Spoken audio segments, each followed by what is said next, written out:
de 4 guerres coûteuses au double plan humain et matériel et qui ont amené la communauté internationale au bord d'une conflagration généralisée.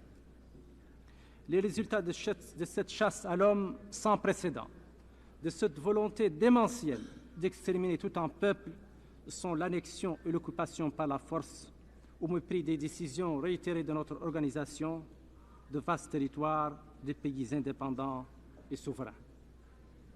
Ainsi apparaît dans toute son atrocité l'implacable logique de la philosophie sioniste.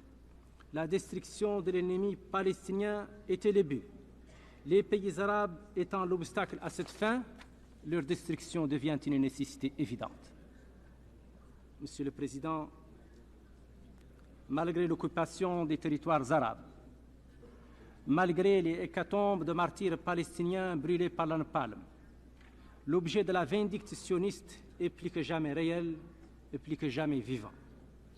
Le peuple palestinien, en effet, sous l'autorité de l'Organisation de libération de Palestine, derrière son chef prestigieux, l'éminent frère Yasser Arafat, n'a cessé de donner au monde la preuve de son indomptable vitalité et de sa détermination de recouvrer ses droits et sa patrie usurpée.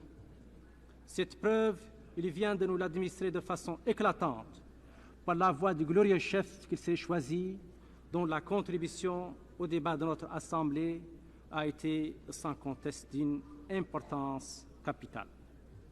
Monsieur le Président, par la voix la plus autorisée, nous avons entendu hier ce que veulent les Palestiniens, ce à quoi ils aspirent et qui n'est rien d'autre que la création d'un État multiracial et multiconfessionnel où chacun aurait les mêmes droits et les mêmes devoirs. Sont cela les Palestiniens sanguinaires qui n'ont d'autre but que de jeter les Juifs à la mer, si complaisamment décrits à longueur des interventions israéliennes que nous avons écoutées? Ou bien s'agit-il, Monsieur le Président, d'une autre catégorie de Palestiniens qui nous est inconnue? La question est en tout cas à poser aux autorités de Tel Aviv.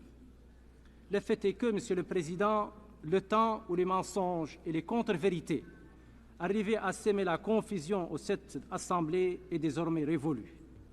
La délégation de l'Organisation de libération de Palestine, dont je salue la présence parmi nous, nous a déjà réduit en cendres toutes les allégations calomnieuses par lesquelles l'on a cessé de vouloir la discréditer aux yeux de l'Assemblée.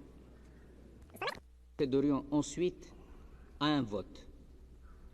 J'ai déjà un orateur inscrit qui veut parler contre la